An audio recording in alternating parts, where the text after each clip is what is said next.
Hello, everybody. Welcome to another episode of Crimeland with Katie Zed. I'm Katie Zed. In case you don't know, that's me. I'm going to show you some crime stories that people have sent me, most of which I'm learning with you at the same time I'm reading them, or at the same time I'm showing them to you.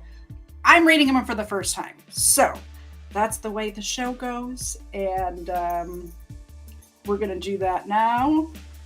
As soon as I figure out which buttons to click in the right order. First of all, let me introduce you to my co-host, Zena. Zena. She's not dead, I promise. There she is. Anybody who donates, Zena gets a milk bone. I'm going to get two out because we have another special guest here with us today. But there's one for Zena. To start the show, Leia, come here. You got to come up here so they can see you. Come here. Come. Can you see Leia? This is Leia. She's a boxer. She's here visiting. There you go, Leia. It's here. It's there. There you go. Okay. So Leia and Zena are here. Both princesses, by the way. Princess Zena and Princess Leia. We have them both. The terrorist is downstairs with Mr. Zed. And all is right with the world.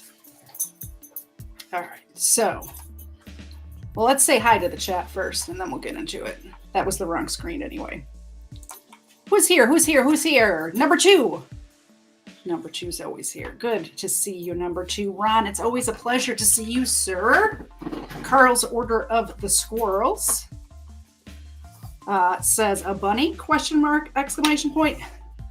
Just wait. I have it queued up, this story, for about halfway through because I want people to be here for it. It's going to make you so mad when I tell you this story with the bunnies and the other animals. Like, it's just going to make... I was so furious when I first heard about this story. My friend Steven covered it on his show, and I was screaming at my computer when I was watching it. I said, dude, send me that story. I need to cover it on my show. Yo Mama's here. Yo Mama's my mama, so behave yourselves. Mandy, good to see you. Society Red, always a pleasure. I think I saw Erica in here. Oh, there she is. Hey, Erica. I'm glad you're here. All right, let me put the correct screen up. That was my Ableton that I showed a second ago. That's not what I was trying to do. And we'll get started. California man, just off to a strong start here. Just off to a strong start. California man who beat 3-year-old to death, leaving 50 bruises on his body, granted early release on parole. I told you this show was going to make you angry. I said it in the thumbnail. This is going to make you angry. So we're starting off with a bang. 50 bruises, beat a 3-year-old to death. California man who was convicted of second-degree murder in the brutal beating of his girlfriend's 3-year-old son has been granted early parole, according to records and reports. Man convicted of the brutal murder of a child more than 2 decades ago, now set to be paroled. Good evening, everybody. I'm Vicki Liviakis. I'm Ken Wayne. That murder happened 23 years ago in San Francisco. As KRON 4's Dan Kerman tells us, the district attorney's office is trying to prevent the killer from becoming a free man. A San Francisco man now serving a 25-year-to-life sentence at the California Department of Corrections healthcare facility in Stockton for the brutal 2000 murder of a 3-year-old boy has been granted parole. Patrick Good. Early parole, by the way. It was 25 to life, so he should not be getting out even with the 25 for another 2 or 3 years.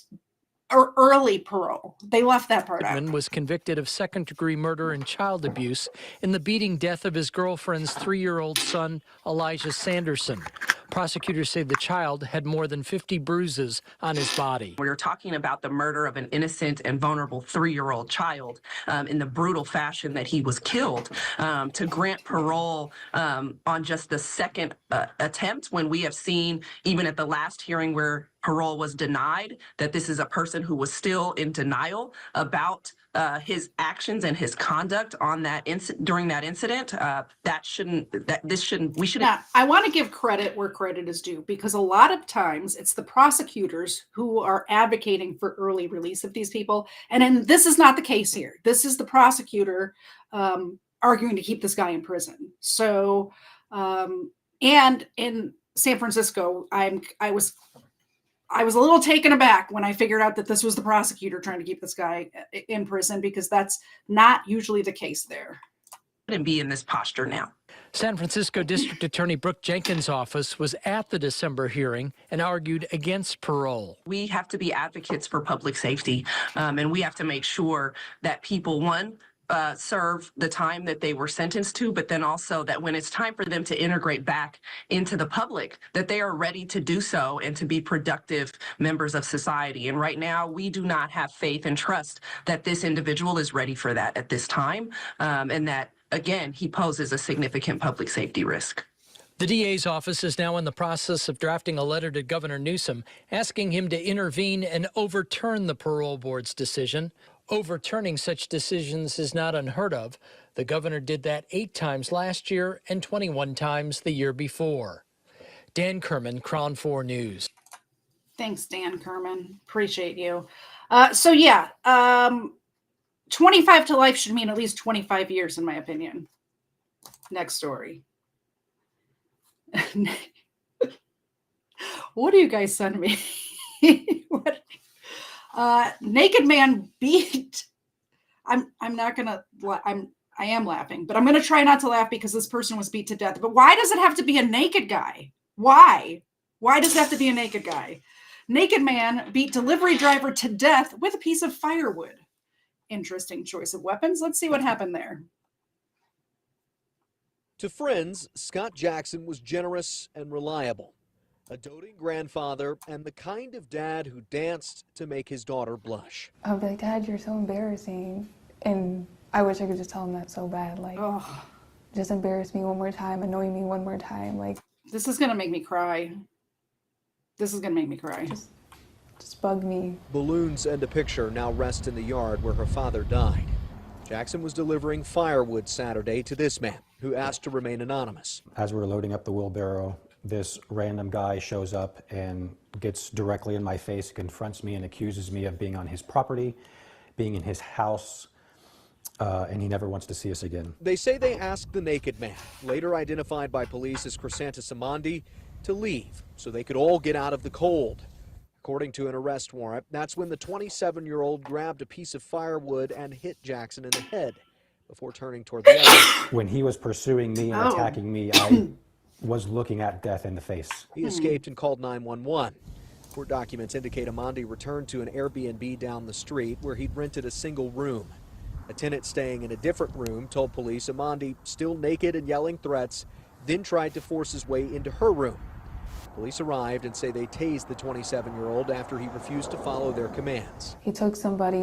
Sorry for sneezing in your guys' ears. I didn't realize it was coming through my webcam mic until I sneezed and saw the levels jump because I muted this mic that apparently was not doing anything for the first, how long have we been live? 9 minutes. So sorry about that. I figured it out. That I'll never be able to call, I'll never be able to see again. And I just want my dad to get the justice that he deserves because he went out in a very bad way. De Leon says she's torn over how harsh the penalty should be. She wants to forgive, she says. She's not there yet. That's terrible. Yeah, that story with the daughter talking about missing her dad and she wishes her dad could embarrass her one more. I'm going to tear up just thinking about it. I wish my dad could embarrass me one more time. Oh, man. Eric Duran, NYPD cop who threw cooler that led to a deadly crash, charged with manslaughter. I haven't covered this before. I don't know what this is about, but somebody sent it to me and it sounded interesting. He threw a cooler, apparently, that caused a death. According to reports, Eric Dupre, 30, was fleeing New York City police officers on a motorcycle when Duran hurled a plastic picnic cooler at his head at close range, causing... Okay, so dude was on a motorcycle and this cop threw a cooler at his head. Huh. I mean, that's one way to stop a bad guy. You got to use what you have, right? Like, I would think... I don't know. This is akin to using a taser on somebody and they die of a heart attack. I don't know if this guy should be getting charged with manslaughter. What do you guys think? I'm going to play the story. Let me know in the chat if you think that this should be a criminal charge for using a cooler to prevent a criminal from fleeing. Let's get to our top story now. Sergeant Eric Duran was arraigned today on several charges, including manslaughter. Fox 5's Lisa Evers is live outside of the Bronx Criminal Court with more on this mixed reaction on this case. Lisa. Well, Bianca and Natasha, a lot of intense emotion here. Now, supporters of the NYPD sergeant who was charged with manslaughter say he was just doing his duty to protect the community. But the supporters of the drug dealing suspect who died say that that officer went too far. Outside the Bronx County Hall of Justice, a group of Black Lives Matter activists denounced police. Of course they did. That's what they do. Like, there could be absolutely nothing going on, and Black Lives Matter activists are going to be out there denouncing police. And did you notice the police that were standing there that were getting yelled at? Did you notice what they looked like? 7-year-old NYPD Let's rewind it a little bit. Look at these. Look at the look on this cop's face. The suspect who died say that that officer went too far. This guy right here is over it. He's like, "You've got to be kidding me. I'm trying to help you guys. What is happening?" This guy too. And this woman. Outside the Bronx County Hall of Justice, a group of Black Lives Matter activists denounced police. Inside, 37-year-old NYPD Sergeant Eric Duran stood before the court and was arraigned on charges of manslaughter, assault, and criminally negligent homicide in the death of 30-year-old Eric Dupree. Authorities say Dupree was on a motorized scooter fleeing a drug arrest when the sergeant threw a cooler at him. That was a full... Did you see the ice? Did you see the ice splatter on this? That was a full cooler. There was probably a 24-pack of beer in there. Holy cow. I want to see it again. You guys want to see it again? I want to see it again. He said Dupree was on a motorized scooter fleeing a drug arrest Bam. when the sergeant threw a cooler at him. It happened on August 23rd in Kingsbridge Heights when Sergeant Duran was on an undercover buy and bust drug sting. He bought drugs from Dupree, then went... Okay. I am not an expert at drug deals per se, but I have done a drug deal or two, because I used to be an addict. But I've never brought a cooler with me to a drug dealer. Who brings a cooler with them to a drug dealer? Let me know in the chat if you've ever went to meet your dealer and brought a cooler of beer with you. That just seems weird to me. To arrest him, but Dupree took off. After being hit with the cooler, he crashed and died. Prosecutors from AG Letitia James' office are handling this case. The defendant knew or should have known that throwing the cooler at Mr. Dupree would either harm him or distract him and ultimately cause a collision. The defendant was aware of these risks and disregarded them. Sergeant Duran's attorney, Andrew Quinn, said that his client threw the cooler to prevent kids playing nearby from being hit by the speeding scooter. Eric Dupree is dead because of Eric Dupree's actions. The president of the Sergeants Benevolent Association, Vincent Valley-Long, says the message that was sent today is pretty clear. The top law enforcement office in New York State would rather prosecute members of law enforcement than career criminals. Make no mistake, the SBA will aggressively defend Sergeant Duran throughout this egregious judicial ordeal. But prosecutors see it very differently. As a member of the NYPD, the defendant had a duty to serve and protect. His duty was to preserve human life, and instead he consciously disregarded the risks. Now, Sergeant Duran is free on $150,000 bail. He's currently on desk duty, that's called modified assignment with the NYPD, and he'll be back here in court in April. Reporting live from the Bronx, I'm Lisa Evers. Thanks, Lisa Evers. Okay, put me on the jury. Put me on that jury. I will convince the other 11 people. There was children playing at where he was headed, right? So he was just trying to prevent children from getting injured. Yeah. And as Horatius says, everyone knows the cops have to make split-second decisions in highly dangerous situations, and they should not be held to the same standards as the rest of us. Seriously true. All of these people who are charging him have 2020 hindsight vision, right? Anyway. Hi, Winternet. I saw you slip in here. Good to see you, sir. I think, sir. I don't know. Or ma'am, whatever. I don't want to misgender you. I'm going to follow up with that case, though. I'm not sure which one of you sent that to me, but I definitely going to follow that case. It's interesting. All right, New York Post. Vince McMahon. Somebody sent me a bunch of stories about this. I don't know who Vince McMahon is. I know who Ed McMahon is. Apparently he did something with wrestling. I feel like I should know who Vince McMahon is. The name sounds familiar, but there was like 18 different articles that were sent to me, so I just picked one. All right. I'm not going through 18. But let's see what this is about. WWE, I guess, used to be WWF, right? I don't know. It's sports ball, right? You know me and sports ball. Oh, good commercials. Perfect.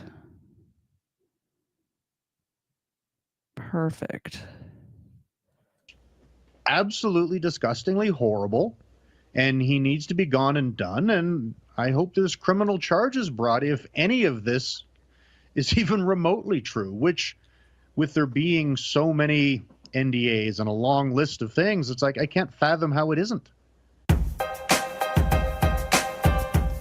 Retired pro Lance Storm didn't mince his words when addressing the sexual abuse allegations against Vince McMahon.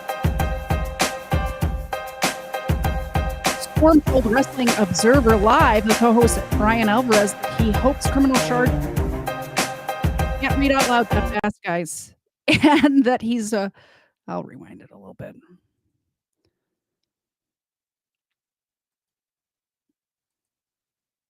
And that he's wanted, I didn't rewind far enough, sorry. That he hopes criminal charges are brought against McMahon.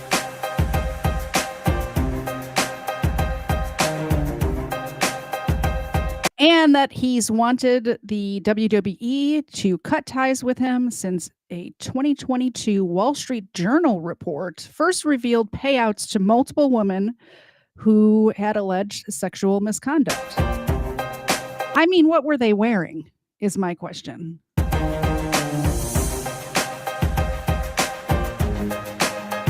An explosive lawsuit filed in Connecticut. That was a joke, by the way. I really shouldn't have to say that to you people. An explosive lawsuit filed in Connecticut federal court in January reveals many of the shocking allegations against McMahon going back at least 3 years.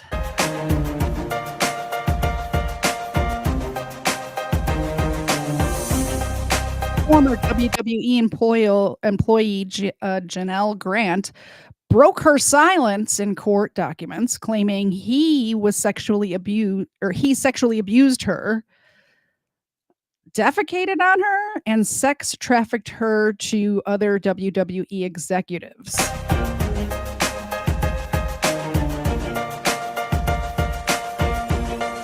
The WWE has said in filings with the Securities and Exchange Commission that while government investigations into McMahon remain ongoing, no charges have been brought. You're keeping him on? Is that what I understood there? Sounds like they're keeping him on until somebody brings charges against him. So we'll I guess it's just so wrestling is so dumb. I'm sorry if any of you are pro wrestling fans. I used to watch pro wrestling with my dad, like when I can't even like Hulk Hogan era pro wrestling. That's how old I am. I'm trying to think of another pro wrestler that I can name off. Jake the Snake. I remember that guy, right? That's how long it's been since I watched pro wrestling. I don't care about pro wrestling. All right, what's next? Okay. This story pissed me off. I tried to compile as many stories that will piss you guys off as I could in one episode. As many as I could. This one will piss you off. Youth volunteer shot and killed in robbery while on a mission trip in Washington, D.C. Now, Might Be Wrong is in the chat right now. Might Be Wrong is a friend of mine. He actually streamed last night, and one of the subjects he was talking about is mission trips and sending young people into dangerous places, even if it is to spread the word of God, right? If that's a good idea, he worries about the kids in his church going off, this sort of stuff. Check out his stream. Somebody drop his link, number 2 or Erica, if you could grab Might Be Wrong's link, that'd be great. Great stream yesterday. And then today, this story popped up. Somebody had sent it to me, and I'm thinking, if I'm sending my kids somewhere, I'm thinking it's going to be dangerous to send them to like a third world country somewhere. And then this pops up. These kids were just in Washington, D.C. This should not happen. But our cities are more dangerous than some of these third world countries, obviously. Left a social gathering here at the Immaculate Conception Catholic Church in Shaw. They were heading to their group home in Brookland when the attack happened. I spoke to his heartbroken mother, who says she did her research before sending her youngest son here to the district, called a friend who lived in the area and asked her about the neighborhood and if it was safe for Ryan. A life of faith and service cut short by the careless impulse of someone with a gun. The only thing that gives me some sense of peace is that he was happy. On the phone from her home in upstate New York, Janet Realbuto says her son Ryan thrived in D.C., a young man who overcame his hearing and learning challenges to find purpose in church and in community. The 23-year-old moved to the district 6 months ago to begin a year-long volunteer program through the Capuchin Franciscan Volunteer Corps. He worked with young people at Don Bosco Cristo Rey High School in Tacoma Park. The last time he came home over Christmas, we all saw in him that he had really finally gotten to that point where he accepted himself, and he knew he was a worthy person, and he had the confidence, and he had made friends. Police say last Thursday night, just after 10, someone shot Ryan in the stomach during an attempted robbery in the 5000 block of South Dakota Avenue Northeast near 8th Street. Anytime somebody senselessly loses their life in the district, we want immediate accountability. He was kind, gentle, caring, thoughtful. He would have given anything. He loved his family fiercely. He was joy. When he entered my life, when he entered the room, he was joy. He was pure. He was innocent.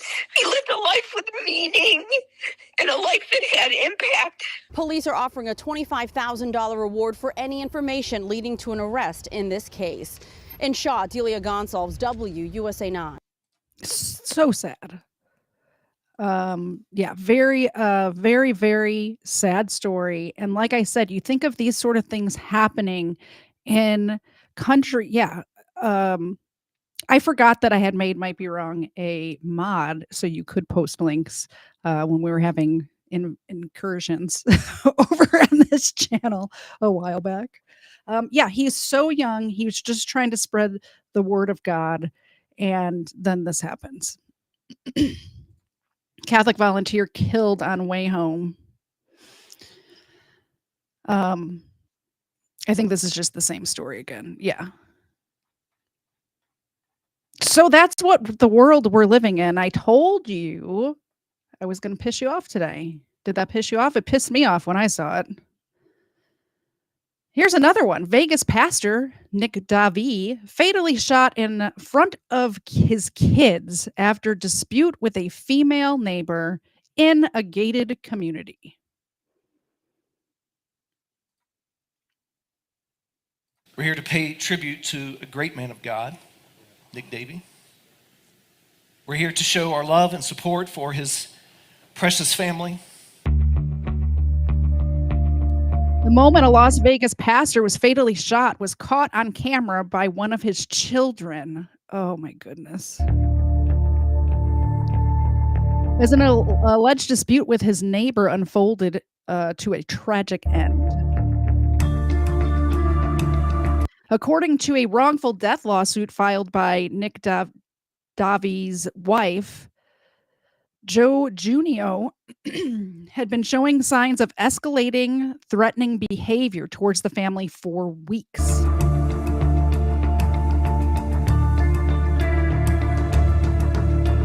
After Davey reported her to the HOA for violations involving chickens and dogs,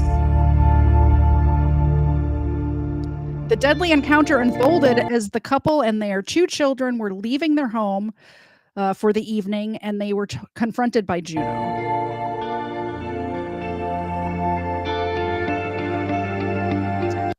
Who allegedly shot Davey in the abdomen and turned the gun on Sarah, striking her as well, while the couple's 2 children, ages 12 and 15, watched from inside a nearby car.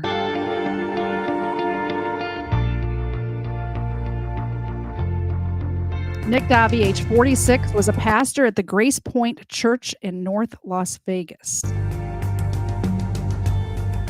Junio is being held on $300,000 bail at the Clark County Detention Center. Are we giving bail to murderers now? Are we doing that? I thought if you're in prison for cold-blooded murder, you get no bail. Apparently in Las Vegas, you just have to like put your house up, is all. Holy cow. Wow. Wow, guys. Oh, geez. Okay. Maybe we won't get this article. Here we go. Okay. A 23-year-old steals a plane from pilot school, makes ominous call before crashing, report says. Logan James, a 23-year-old from North Carolina, reportedly stole a Cessna 172 Skylark. I mean, he's no Sky King. I think stealing a Cessna is not quite as impressive if you're going to go out like that. Just saying. Go back. I never miss an opportunity to plug my own show. If you haven't seen the Sky King episode, we recorded that one in August of this year. Go back and watch that one. It's a very good episode, if I do say so myself. He stole a Cessna 172 Skylark from the ATP flight school at Addison Airport in Dallas, Texas on Wednesday night, as reported by the Texas Department of Public Safety and CBS News Texas. James, a private pilot and certified ATP student, was later found dead at the crash site. I guess that's... Oh, no, there's more information. The aircraft, after taking off from Addison Airport at 6:54 a.m., followed a flight path that first headed east, then north, passing over Sulphur Springs and Paris. Flight tracker ADS-B exchange recorded this trajectory. The plane ultimately crashed in an open field around 8:26, 9 miles northeast of Telephone, Texas. They just name towns anything in Texas, don't they? During the flight, James reportedly disregarded instructions from the tower controller. Radio transmissions obtained by the outlet captured a conversation between James and the tower controller before he ceased responding.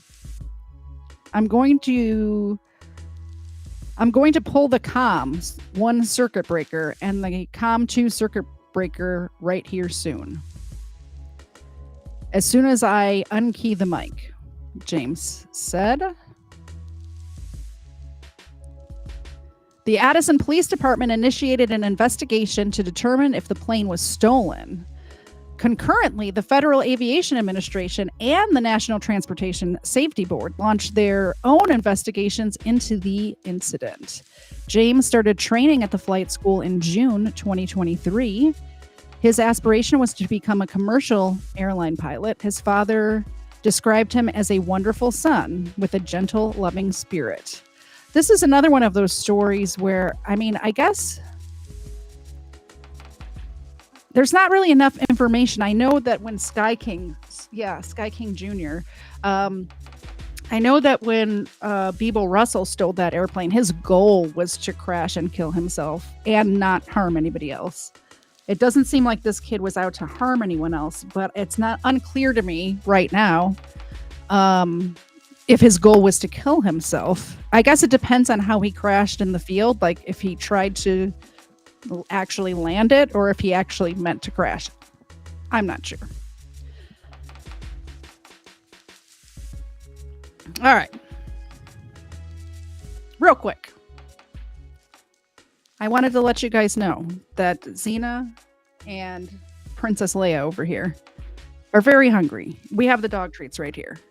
Anytime somebody donates, they get a treat. You get entered into the drawing, which is coming up here at the next show. The next show is February 4th. So there's a drawing on the February 4th where you're going to win a coffee mug or a t-shirt from the KDZ.com store.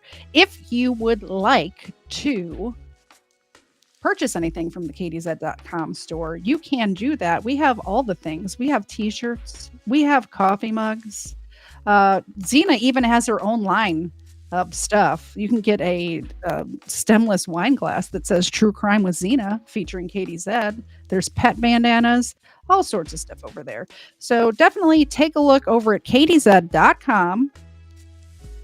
And you can always do super chats here too. I'm like $15 short to make the to be able to collect at the end of the month. YouTube only pays out if you make it to $100, and I'm like $15 short. Thank you very much, Big Bork. I appreciate that. We'll get them a treat right now. Let me take that off the screen. I'm gonna wake her up for you, Big Bork. Hey, Xena. Oh, we got 2 super chats. I'll get the 4 milk bones out. We give them these little mini milk bones because, you know, we don't want them to get diabetes or anything. Oh, man. That's kind of an inside joke. Anyway, let me get them their treat. We will switch to this microphone over here. Let me make them big.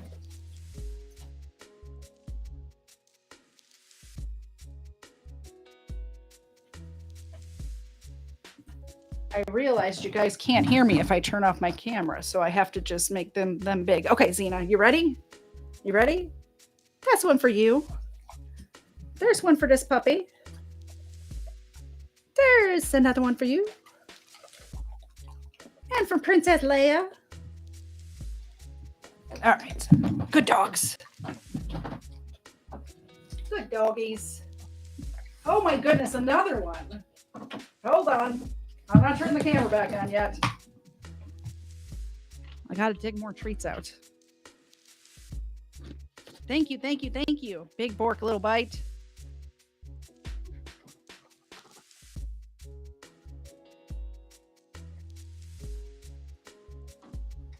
Leia's not the smartest, not the sharpest tool in the shed. Just saying. You're such a good girl. You're so pretty. I know. All right. Anyway, so if you order something from KDZ.com, if you do a super chat, if you support this show in any way, you get entered into the drawing and we get the dog's treats. I appreciate it. We're never going to get... We'll do one more round and then, yeah. Thank you so much, Big Bork, Little Bite. I might be able to get my cash out this month if this keeps up. Definitely. Hey, Colonel Angus. Good to see you, sir. Big Bork Little Bite just got the doggies some treats, and we're going to do that, and we'll get back into the stories. There's one for you. And there's one for you.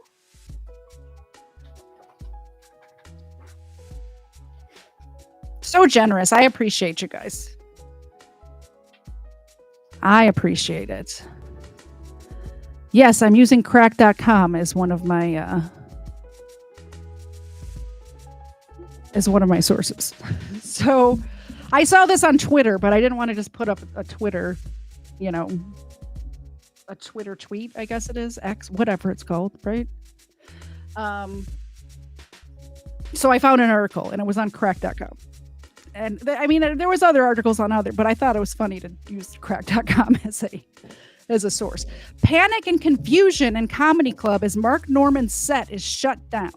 Audience evacuated. So we're going to get to this video. Oh my goodness, Waffle Salter, thank you so much. Let me get through this story, and then we'll go back and we will make these dogs fat. We're going to give them diabetes tonight, guys. It's going to happen. So when I first watched this,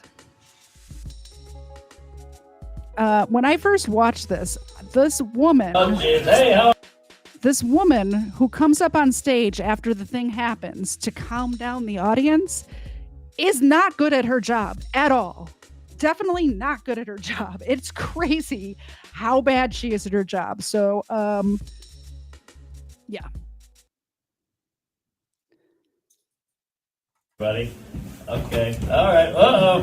Oh, jeez. Hey, how are you? What do we got? A migrant here? Hey, what's going on? Oh, jeez. Everything all right? Just want to make sure everybody's good here.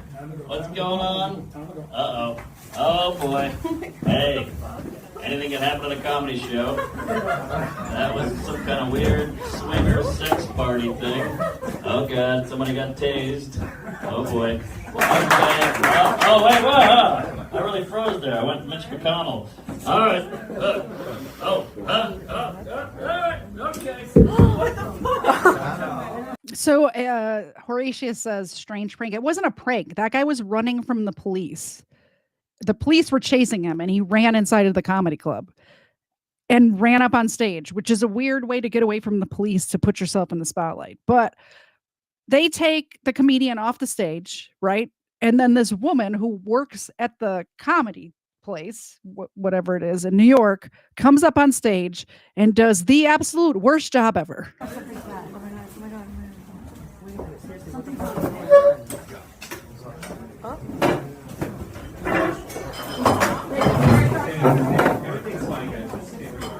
Guys, everything's fine. We just had a momentary interruption. Just stay, get up, get out. Stay in your seats. Get up, get out. The what? Interruption. Just stay, get up, get out. The taping. Guys, please, can we get out or what? Cut the camera. Yeah, I'm one of the producers of the show. Yeah, we just need everybody to get out, please. Mark's not coming back. Nice and slow. Everything's fine. But got any photos or video of what just happened? And then they proceed to tell the audience, if you took video or photo of what just happened, delete it, please. And everyone's like, no, no. Everybody stay calm and run for your life. Just stay calm. Everything's fine. Run for your life, guys. What is happening? The dude, I was thinking when the dude came up on stage, I'm like, okay, well, at least this is going to be better, because whatever this woman is doing is not cool. Like, not good. And then he was just as bad. He's like, everybody get out and delete any footage, by the way, that you just took of this event, like of whatever just happened. Okay. I'm just doxing DMs over here. Just delete any footage that you just took. I wouldn't delete my footage of what I just took. I'm like, no, I'm going viral, first of all. But I can't delete it. It was a live stream. Sorry. Anyway, I don't know what I would do in a situation like if I was just in the audience. I'd have the exact reaction. There was one woman I heard. She's like, what the F? Like, what? What?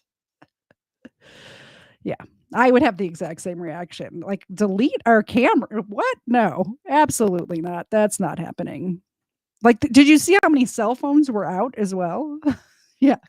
Yeah, everybody stay calm. There's a psycho killer on the loose, but there's nothing to worry about. Just get out now. Get out. What is happening? Oh, man. All right. Connecticut man arrested for digging up neighbor's yard because he thought they were pirates. In Connecticut.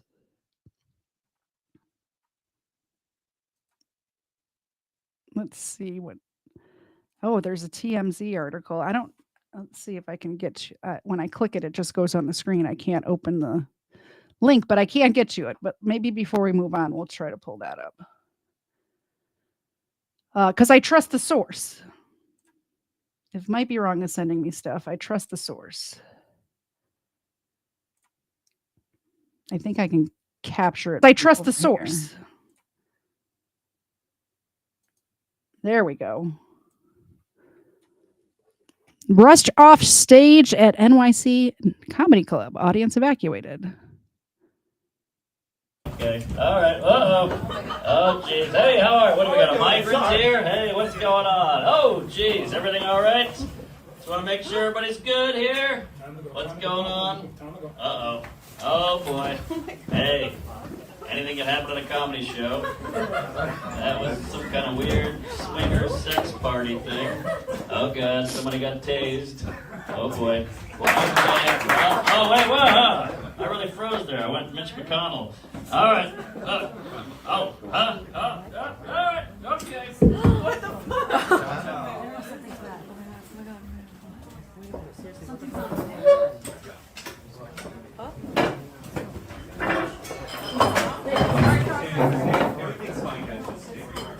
Guys, everything's fine.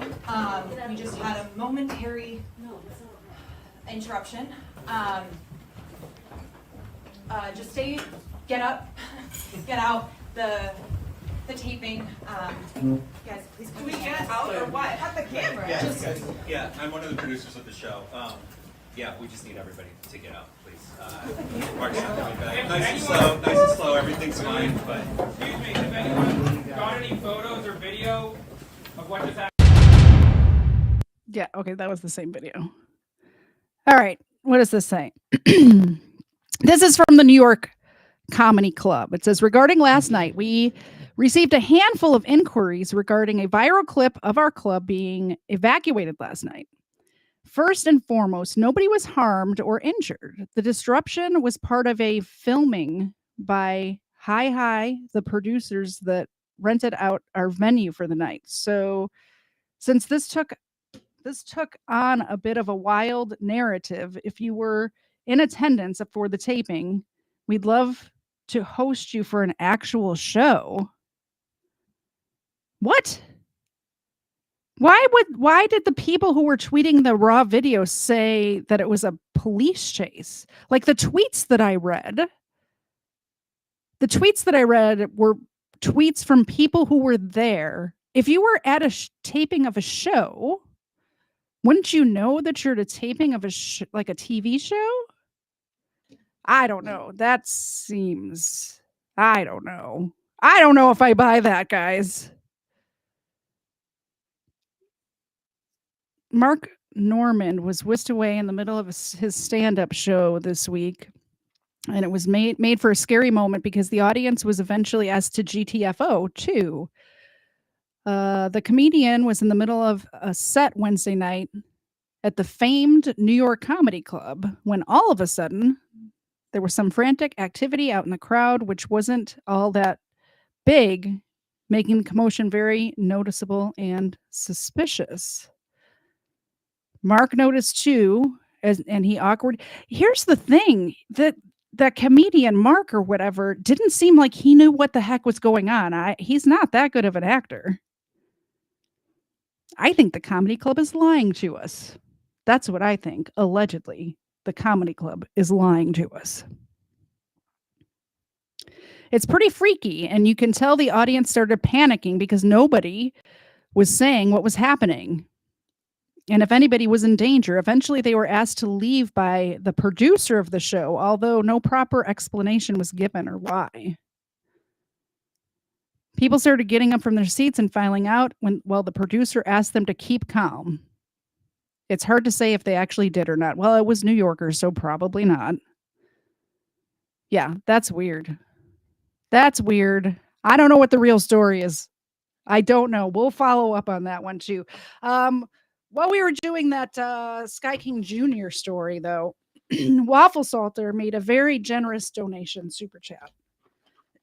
Excuse me, of $20. So we're gonna look at Princess Xena showing her butt to you guys. Look at that. Hey, Xena, turn around. What are you doing? It's not that kind of show.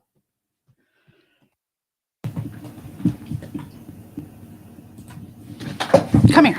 Turn around. It's not that kind of show. Do you shake? Thank you. This is from Waffle Salter. And there's one for... Come here, Leah. There you go. Leah got one too. Yeah, I'm glad you did. Might be wrong. I didn't see, like, as I prepped that segment, maybe Friday night. I think probably Friday night. So I hadn't seen the updates, but I think the comedy club, what do you guys think the comedy club is lying to us? I totally turned on the wrong camera to give them treats. I guess they get another treat because I totally did the wrong camera. We'll do it again. We'll do it again. It's fine. We'll do it again. There you go. There you go. Thank you very much, Waffle Salter. I'm sorry that I did the first version with the wrong camera on. It's a live show. It happens.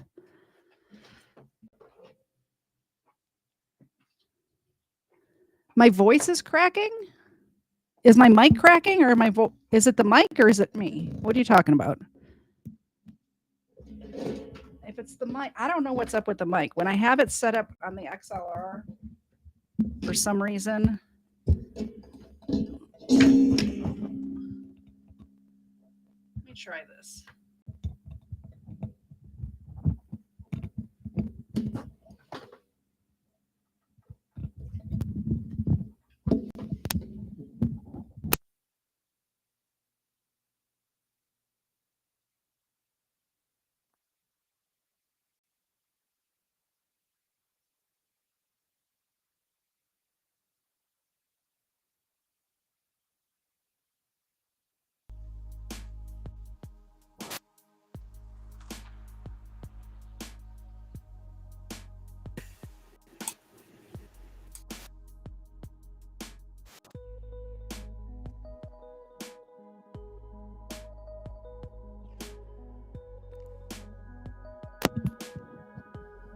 Test, test, test. Tell me if that's any better. Maybe that's better. Maybe it's not. If it doesn't get better, I'll switch to my backup mic again. I don't know what is up with this janky equipment I have. I don't know. I don't know.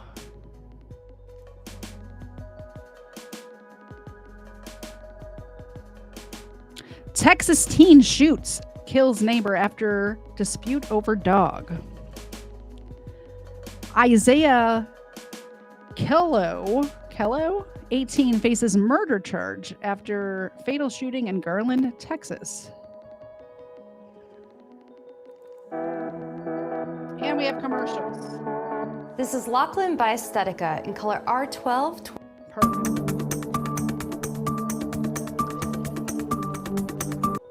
That video has nothing to do with the headline story. Perfect. I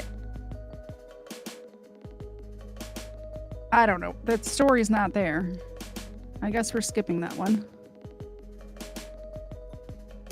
All right, let's go back to the pirates.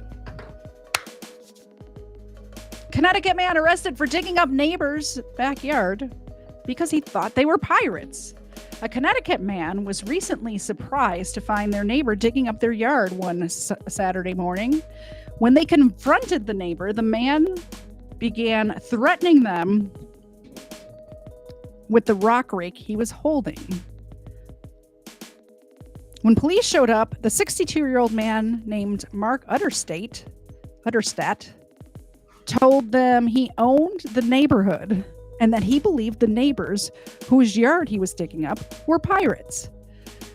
And we all know why you would dig up things pirates have buried in their yards.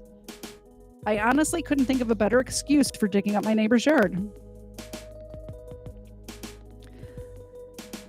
Utterstadt, we're going to pronounce it every single way, later told police that he was actually digging up the yard because he believed they were trying to install a water line, which seems much more reasonable, but still presumably illegal.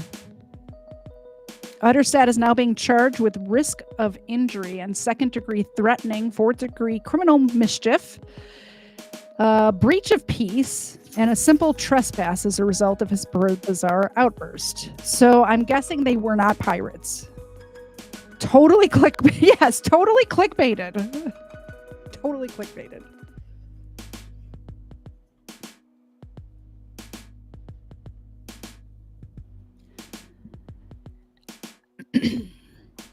All right. You ready to be angry? The next two stories I see coming up are the ones that made me the angriest. So I hope you're ready to get angry. I'm angry. FBI arrests Texas man for filming child gang rape in mall restroom. Yes, you heard that correctly. A child gang rape in a mall restroom. I mean, it just hurts my brain to think that there are people in this world. Like, we live among these people. Do you understand that? We live among them. Ugh.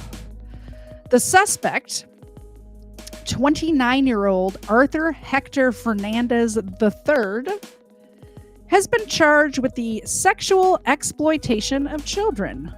A shocking sexual abuse case has come to light in Texas, where a man has been arrested for allegedly filming himself and 6 other men gang raping 2 toddlers in a public restroom of a busy mall.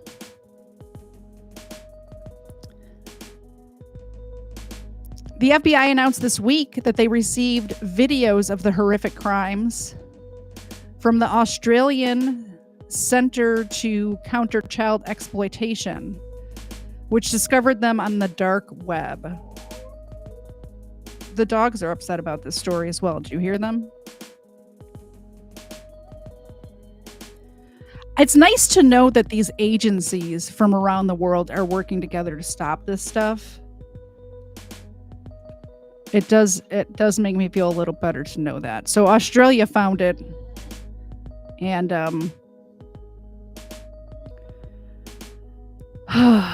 the accused 29-year-old Arthur Hector Fernandez III faces charges related to the sexual exploitation of children, as reported by KRIV. He was a former employee at the Galleria, where he allegedly lured children and their families.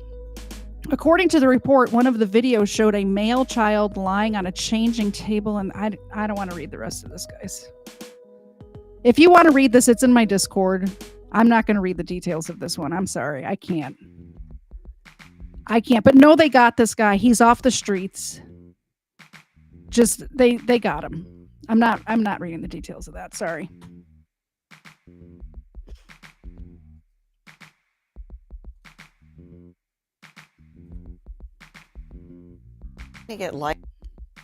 Upper Darby woman arrested for allegedly torturing animals and posting videos on YouTube. That's where we're at. That's where we're at in today's show.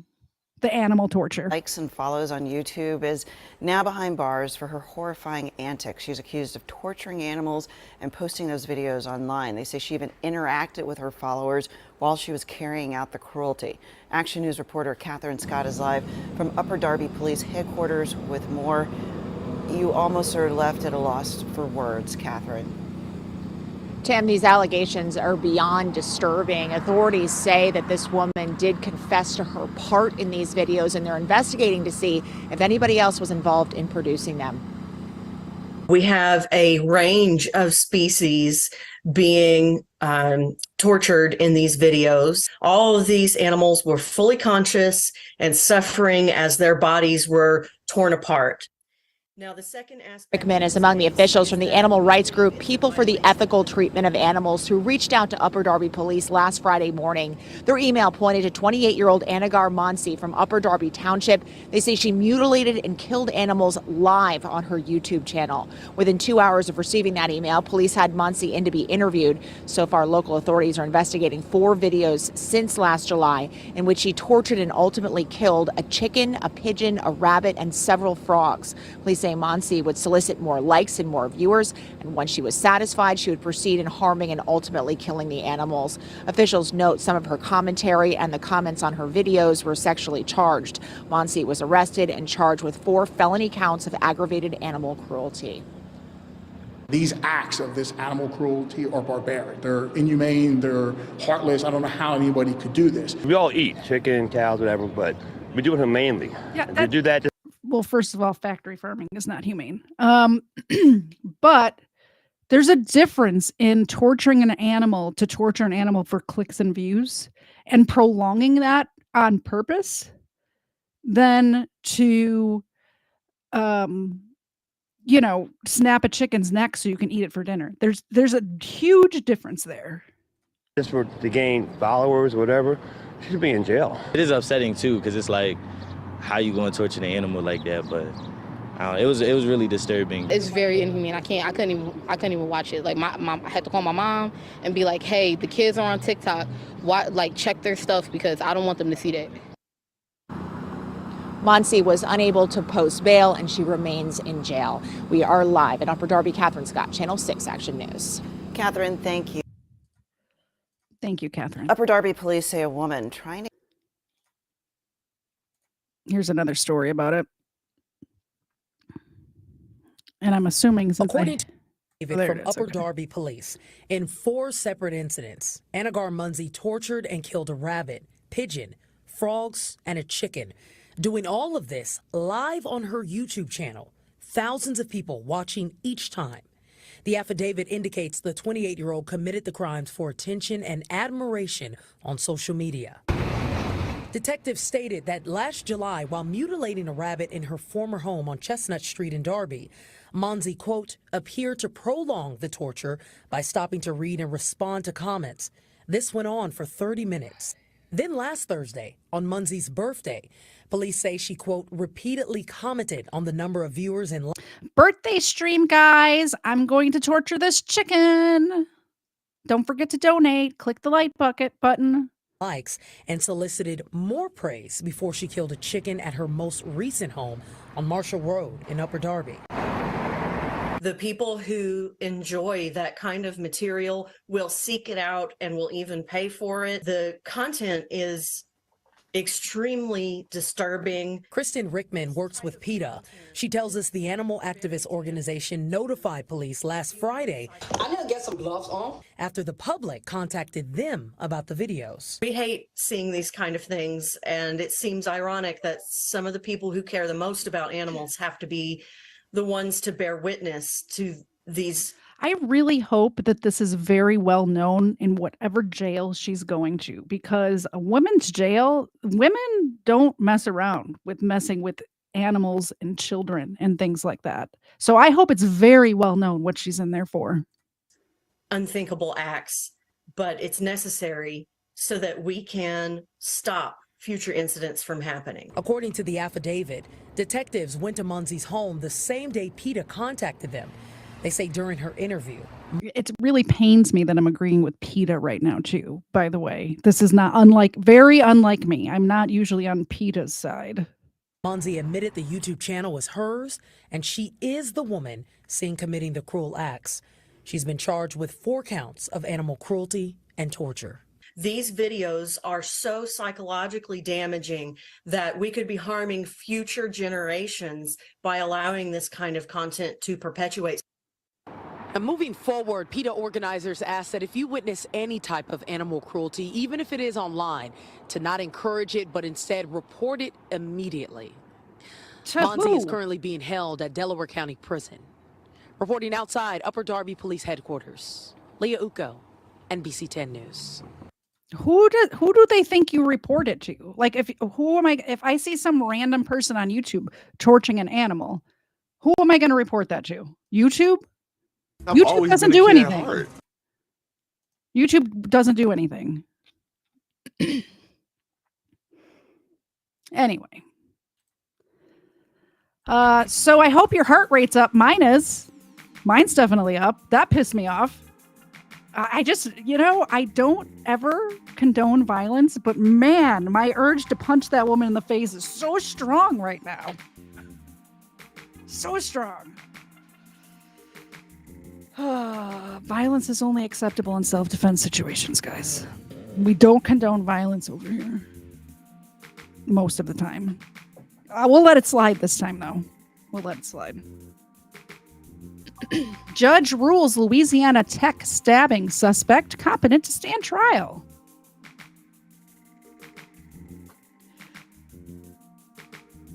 Reston, Louisiana, probably mispronounced that. A sanity hearing was held today, January 23rd, for Jacob Johnson, the man accused of stabbing 4 women outside the Lambright Sports and Wellness Center on Louisiana Tech University campus on November 13th, 2023. I don't remember this even happening. Maybe I do. Did I cover this? Did I cover this? A stabbing at a... I don't remember. I cover a lot of stuff. Anyway, Dr. Charles Vosberg and Dr. Clay Kelly performed sanity and sanity examination on Johnson, according to KNOW reporter Kendall Jones, spelled with a Y. Both doctors recommended that Johnson requires further evaluation. However, Judge Bruce Hampton ruled that Johnson is competent to stand trial.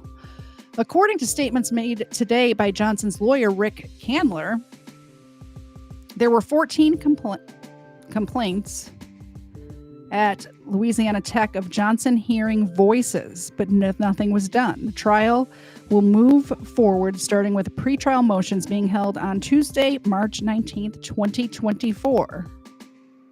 Well, a sanity hearing for the suspect in the Louisiana Tech stabbings was held today. Good evening to you. I'm Jennifer Andrews. Kendall Jones is at the Lincoln Parish Courthouse with the details. And Kendall, tell us what you've learned. Good evening, Jennifer. A judge found the suspect, 23-year-old Jacoby Johnson, competent to stand trial this afternoon.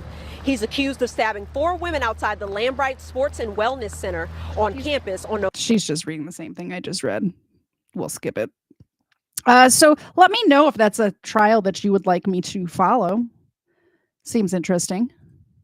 Especially since there was, I forget, they said 14 complaints of him hearing voices before this happened, and nobody did a dang thing. And now all of a sudden they got all these doctors doing competency examinations on him when 4 people have been stabbed. Neighbors shocked, I tell you, after shooting spree in their Joliet, Illinois. Neighbors shocked after shooting spree in Joliet, Illinois kills 8 people and injures another. Surveillance video showing the shooter firing at the only surviving victim. CBS 2's Sabrina Franza spoke with that victim's neighbor, and she's live for us tonight in Joliet. Sabrina? Joe, that neighbor tells us that victim is out of the hospital. He's doing okay, but on crutches, he says, after getting shot in the leg. It was 9 gunshots. That's a whole clip that he tried to load in this guy, and lucky that it just didn't hit no vital organs. Curtis Ellis lives next door to the surviving victim. So I opened the door and I seen him hopping back up the stairs. It was like, man, I hope he's okay. In this video, you see a red sedan. Police say Romeo Nance was behind the wheel. He passes by once, twice, then starts firing. Hits this victim in the leg. For a guy of his stature that doesn't really do anything, it's kind of sad to just walking out on a Sunday and you can't even go to your car without getting shot. This after police claim Nance shot and killed members of his family on West Acres Road, about 10 minutes away. Inside one home, police found 4 females, ages 14, 16, 20, and 38, and one man, 31 years old. Across the street, they found a 35-year-old man and a 47-year-old woman, all of them shot and killed. A 3-year-old boy was originally unaccounted for. Police found him at a relative's home nearby. Oh, thank At the goodness. last stop police claim Nance made before leaving Joliet to flee to Texas. We're told he shot and killed 28-year-old Toyosi Bakari, who was originally from Nigeria. He is not believed to be related to Nance at all. This guy wasn't messing around just shooting at people. He was trying to kill people. Thanks, Kendall. Major Victory asks what a gun has 9 bullets, and I thought the same thing at first, and then I realized one of my guns actually has a magazine that holds 9 bullets, and it's a Springfield, I think. It also has a magazine that holds more than that, but I believe the smallest magazine on that particular weapon is 9. Or it's like 8 and 1 in the chamber. I want to say there obviously are, but also that guy talking didn't have any idea what he was talking about with guns. So,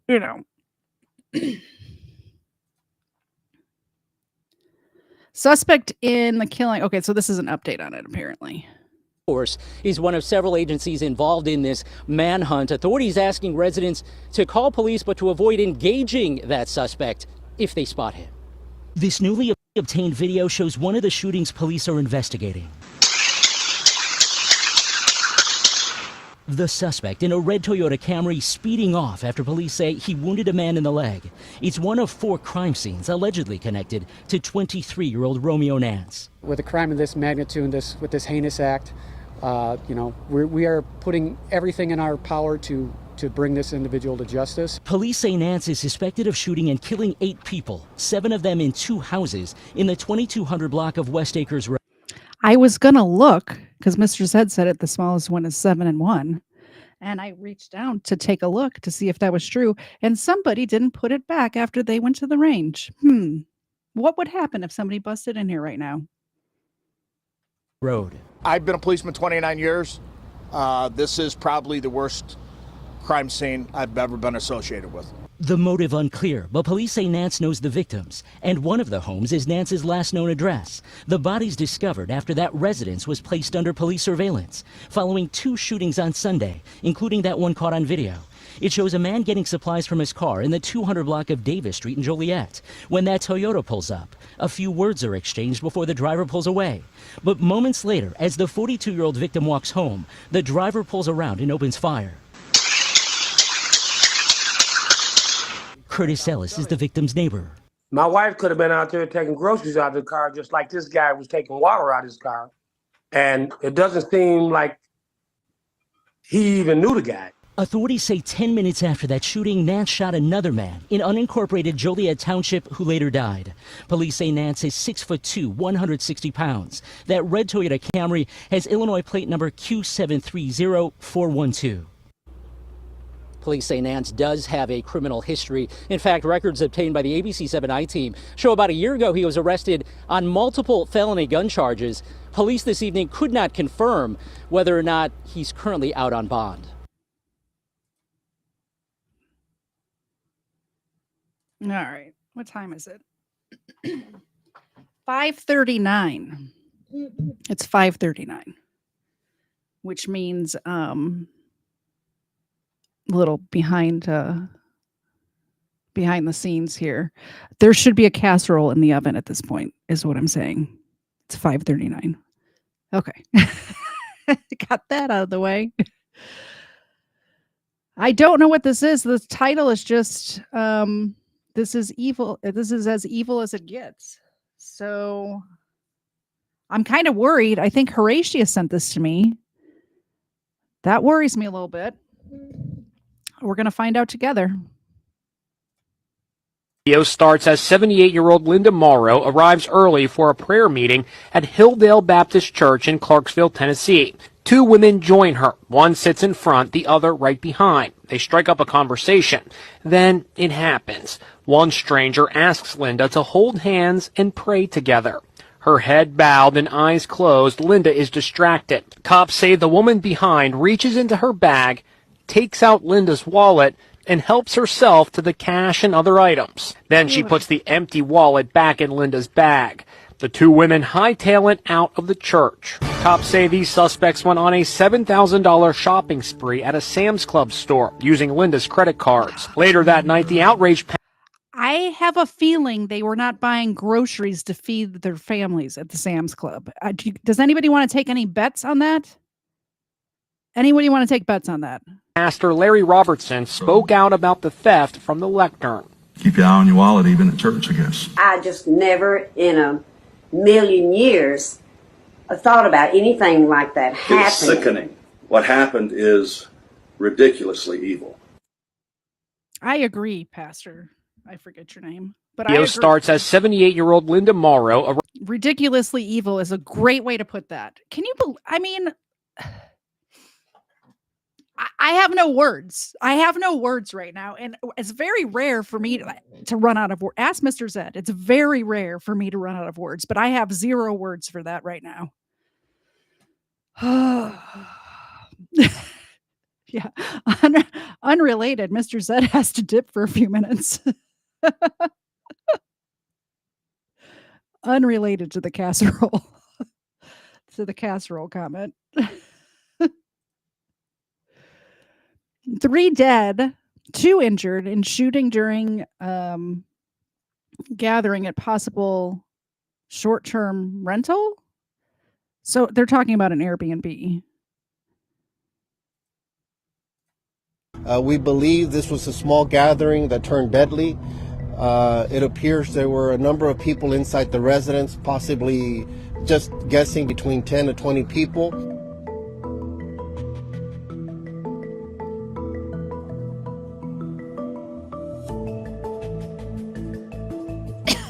My chat's cracking me up tonight. Sorry, I didn't read what it said. I'll go back to the article and read it. 3 people were killed and at least 2 people were injured during an overnight shooting at a home that may have been used as a short-term rental in Katy, Texas, law enforcement said. Harris County Sheriff Ed Gonzalez said that reports for the shooting came in at about 2 a.m. Sunday morning during a gathering that included up to about 20 people. 20 people is not a gathering. That's a party. That's definitely a gathering is like 6 to 10 people. Anything over 15, I believe, is a party. I mean, in my opinion. I'm thinking like how many we usually have for 4th of July is like between 20 and 30. That's a full-blown party. It's a lot. It's a lot. 1 man and 1 woman were pronounced deceased at the scene. And another man died at a local hospital, Gonzalez said. 2 others are receiving treatment at the hospital though their conditions, I can read, I promise. Though their conditions are unknown, Gonzalez said. Officials said they believe that others may have been transported privately to area hospitals. Officials said they are trying to determine how many people were involved in the shooting, Gonzalez said. Okay, could they stop putting Gonzalez said after each sentence? It's really annoying writing there.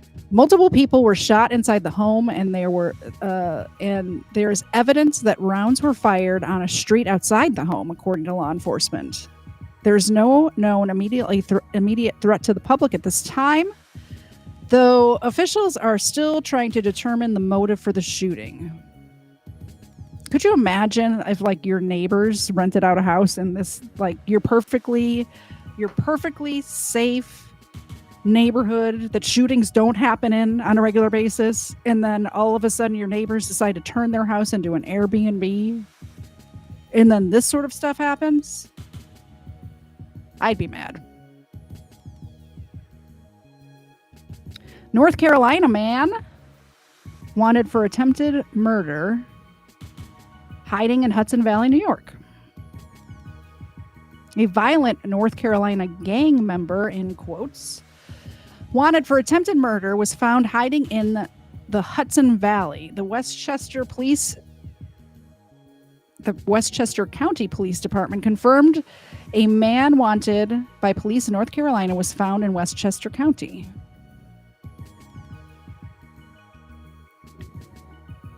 If you are on the run from an attempted murder charge in another state, you certainly don't want to see WCPD's Warrant Fugitive Unit and special response teams show up at the house where you're hiding out, the Westchester County Police Department said.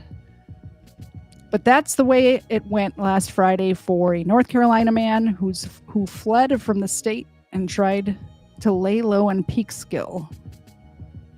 The unnamed suspect, 26-year-old, was wanted in connection with a December shooting in Greenville, North Carolina, police say. Police in North Carolina developed information early January that the 26-year-old may have fled to the Peekskill area in New York. I don't know where the Peekskill area in New York is, and this map is not helping me. I'm assuming it's upstate. Anybody from New York? I've been to New York, both upstate and city, but I don't know where Peekskill is. I know where the Catskills are.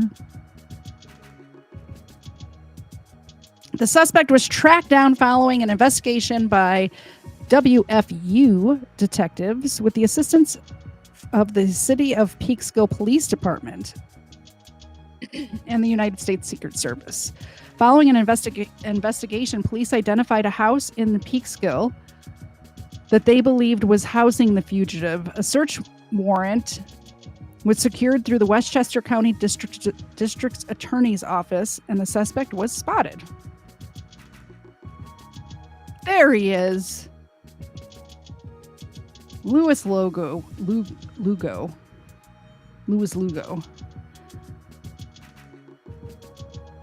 Yep, they got him, guys.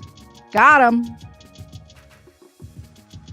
Shocking video shows the moment a New York City driver intentionally plows into the New York Police Department officer and yells, "F these cops."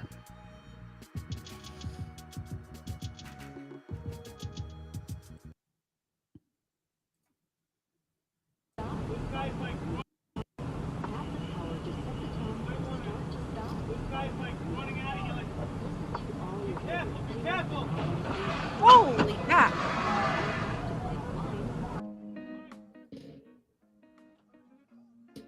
I wasn't expecting it to be like that.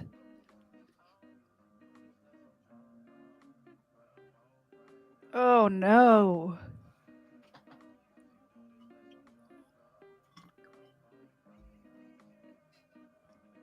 Oh no. That was crazy. That's nuts. Yeah, that's on purpose. That is deliberate. That's deliberate. Holy cow. I told you guys were going to be angry. I told you. I warned you with the thumbnail. This is going to make you angry. 10-year-old's head slammed into display at Somerset Mall. I didn't do anything to her. Didn't do nothing. The car ride back, oh my gosh, it was terrible. I was so dizzy. I was actually really tired too. 10-year-old She probably had a dang concussion. If she's dizzy and tired, she's got a concussion. Don't let her go to sleep. Little safety tip for all of you out there. If you have a head injury and you feel dizzy and tired, don't go to sleep. Quick story. Quick story. When I was a kid, I had a concussion. This explains a lot, I know. My brother, who you may know, New Snow Enemy, was in drum and bugle corps, like a marching band thing. And we were picking him up from practice. It was inside of a gym. And I'm trying to think of the name of the Rosemont Cavaliers, I think. Anyway, he was part of this marching band. We go to pick him up at a gym, and my mom, I believe it was my mom, it could have been my dad. I had a head injury that night. I can't quite remember. But opened up the big metal gym door to see if they were done yet. And little Katie, because he's 7 years older than me. So, I mean, if he was in marching band, he had to be a teenager probably. So I was like maybe 6 or 7, maybe even younger. I don't know. But I stuck my head in like down here, and mom or dad, I think it was mom, closed this big metal door on my head. Right? Totally my fault. I'm not blaming you, Mom. I know you're here. I'm not blaming you. Totally my fault. I shouldn't have stuck my head in the door. But I did have a concussion, and I remember being so angry that I was not allowed to go to sleep because I was so tired. But I remember being nauseous. I think I threw up maybe. I remember being tired, and all I wanted to do was sleep. And I remember my parents waking me up like every half an hour, all stinking night long that night, all night, and like checking my eyes, shining a flashlight in my eyes. It was a mess. Anyway, long story short, don't get a concussion. It's not a fun time. It's not a fun time. That's my concussion story. I asked on my Twitter the other day, why are you the way you are? I was actually subtweeting my dog. But a lot of people answered the question. And I think that story that I just told you is why I am the way I am. I think we should blame News Now Enemy, actually. Come to think of it. We should just blame him. It wouldn't have happened if we weren't picking him up from his stupid band practice, right? Still not herself ever since a fun trip to Somerset Mall last Friday with friends and one of their dads. It took a turn at the food court near Mrs. Fields Cookies. So I checked my phone, and then just that woman came up and hit my head against the glass. I started crying, and then she turns around, she starts laughing at me, and then she puts on her mask and runs away. Police would later identify the woman as 25-year-old. Is anyone surprised? I'm not surprised. Rihanna Valentine. Like, she took her hand on the back of my neck and slammed it into the glass. Valentine now charged with a misdemeanor and on tether for the attack. Like, why? I don't know why.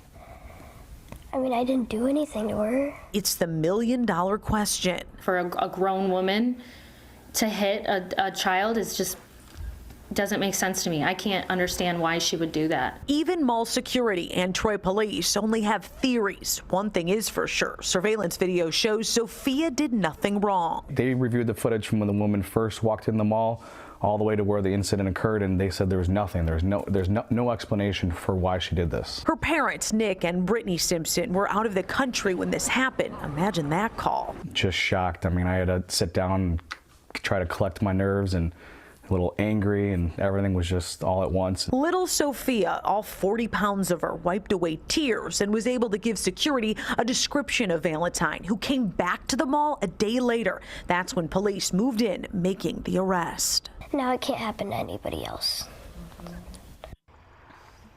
We talked to Troy police about this, Captain Josh Jones. He says the only theory that he can come up with is that maybe Brianna Valentine was trying to show off for the people that she was with, maybe a joke or something like that. But we're talking about a 25-year-old woman here. What is no joke is that she is now on tether for a misdemeanor charge. Why is that a misdemeanor? Can somebody answer me? Why is that a misdemeanor? Like, you assaulted a 10-year-old child and gave her a concussion. How is that a misdemeanor? I think collectively the reaction is, wait, what? Well, allegedly, a 10-year-old girl was attacked. I think we just watched that. We got some gift memberships that I just noticed. I'm not sure how long ago it happened, but we have them and I noticed them. They don't show, just so you guys know, if you do gift memberships, I'm not ignoring you. They don't show up on Restream. I have to actually pull up the YouTube chat to see that. The super chats do. Also, I would like to say hello to Rumble over here. Hello, Rumble people. There are 9 of you watching over there. Welcome. come back every Sunday at 4:30. Anyway, 5 gift memberships came in, and that means Xena gets another cookie. We got rid of Alea a little while ago because she was being a little unruly. Can't have that interrupting the show. And I believe that was Troy, Michigan, by the way. I think Erica asked. But Xena gets a milk bone. Thank you, Bandit, very much for the gift memberships. Let's do a high five. Let's do a high five. That was weak. That was a weak high five. There you go. She almost took my fingers off, guys. Thank you very much. Xena thanks you. Princess Xena thanks you very much.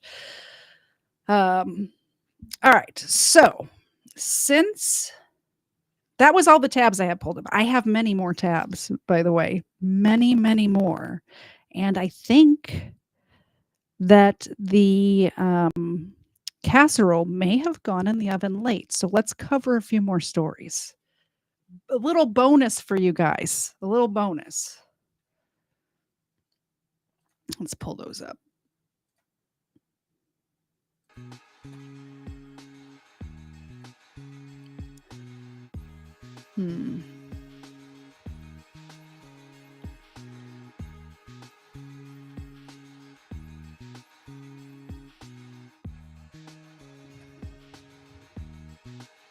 Got a lot of stuff going on here. All right. We have tabs for days. Kentucky parents charged with manslaughter. Father of teen who was kidnapped and raped by Afghan refugees. Let's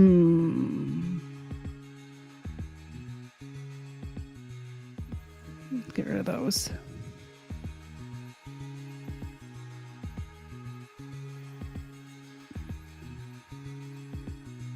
All right. We'll restore those.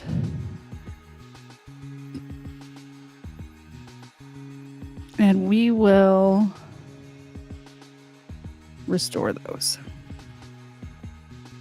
All right. Too many tabs at one time. My computer doesn't like it. We'll do these ones first.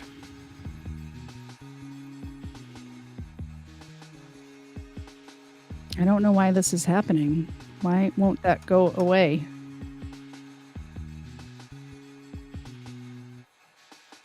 There we go. My computer has to catch up with itself because I just opened like 20 tabs at the same time. But first, convenient cold cases. That's the focus of Pause. tonight's angle. Now, when they think an investigation Hold that's on. going to help Something's Democrats happening politically, here. The FBI is Johnny on the spot. Now, their When they commitment to think the an rule of law investigation and to is pursuing gonna justice Hold on. is boundless. There's stuff The scope happening and over scale here. of this investigation and these cases are really unprecedented, not only in FBI history, but probably DOJ history. The enormity of this investigation I don't know where that is gonna take audio is a lot of coming work and from. a lot of effort, and rest assured, the Bureau, the Department of Justice, all the U.S. attorneys across the United Where- States that are all right. assisting these investigations, everyone is in for the long It's haul. coming from The okay. long haul.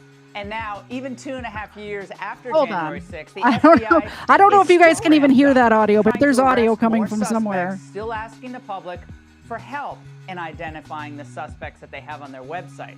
This is a website. We've deployed our full investigative resources to aggressively pursue the All right. It's Fox News every time. The Fox News and what's that British one? That is just, it's a horrible websites. It's Fox News and it's Daily Mail. Both of those websites, every time I try to use them as a source, both of those websites just totally mess with me every time. I don't know what that story was, but we're not watching it. We are not watching it. Okay. Mother of boy who was shot. Rich Neck teacher sentenced to 5 years. Sometimes suspended for felony child neglect.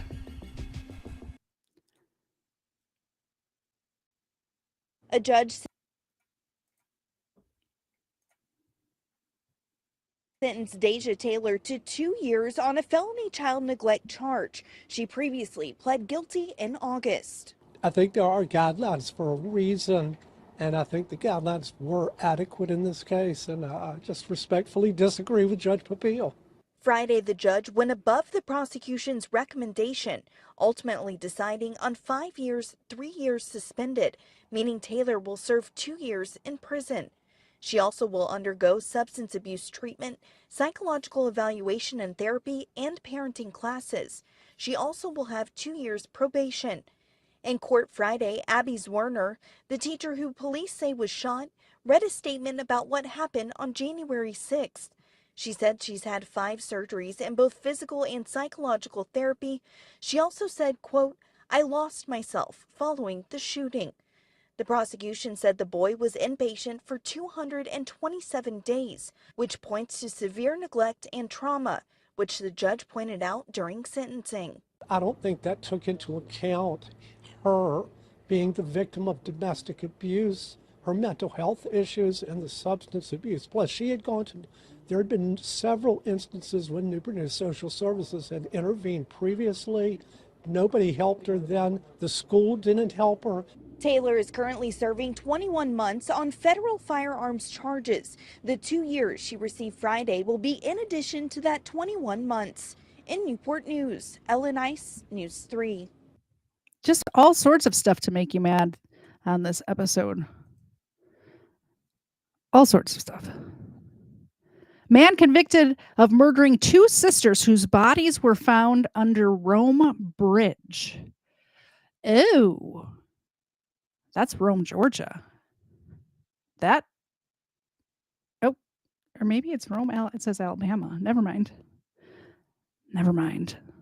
This is Rome, Alabama, which is funny because there is a Rome, Georgia, and I know Cherokee County is somewhere in that area. I'm not sure if Rome is in Cherokee County, but wouldn't that be something if there's Rome, Georgia is in Cherokee County, Georgia, and Rome, Alabama is also in Cherokee County, Alabama? I could totally be fake news right now. One of 3 people arrested in connection to 2 sisters found dead under a bridge in Rome has been sentenced to life in prison. Desmond Levanta Brown was convicted of capital murder by a jury in Cherokee County, Alabama on November 21st. It took jurors less than an hour to find Brown guilty of killing 19-year-old Venita Richardson and 30-year-old Clarice Truvinia Campbell. It was revealed during the trial that Brown believed that the sisters had stolen his wallet during a birthday party. He and 2 other men eventually took them for a ride and shot them while attempting to search for the wallet. That wallet would later be found behind Brown's television set at his home. Not that it would make it any better if they had stolen the wallet. Not that would make that any better, but the fact that they didn't even do it. The dude freaking set it on top of his TV and it fell behind there. The 3 men would then dispose of their bodies by covering the heads with plastic bags and dropping them from a Rome area bridge. Their bodies would be discovered the next morning, May 13th, 2020, by a Georgia Department of Transportation crew. This is Rome, Georgia. The Etowah River? Yeah, that's here. I don't understand. I'm so confused whether this happened in Alabama or in Georgia. Maybe the party was in Alabama and they dumped them here? I don't know. I'm pretty blonde.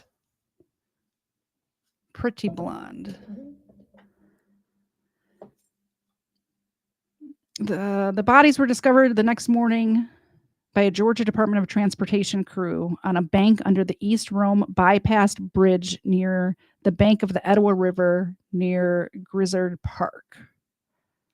Good afternoon. My name is Joe Montgomery. I'm a special agent in charge at the GB office Region 1 in Calhoun, Georgia. Today we wanted to give you an update on the Trevina Campbell, Vanita Richardson murder case. We've come to a very good conclusion today. To my left is Chief Downer McKinney, Sergeant Kathy Taylor of the Drug Task Force, and Director Vic Reynolds. And they're going to be saying a few words in just a second. I'm going to give Chief McKinney a chance to say something, then Director Reynolds will give our press release for the investigation. Thank you. Thank you. I just want to take the opportunity to say that. Okay, so I think what's happening here, because I see on their little lectern that it says Floyd County, and I think Rome, Georgia is probably in Floyd County. And I think the party and where they were murdered was in Rome, Alabama.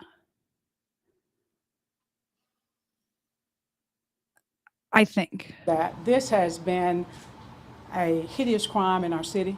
Or Cherokee It County, has affected Alabama? many people. I don't know. And I'm just so thankful that we have the cooperation and the working relationship that we've had with GBI to bring this to a close. It took a team, the Rome Police Department investigators, the Metro Drug Task Force investigators, helped to see this through. And I'm just so appreciative that we are here this day to say that this is done. Thank you.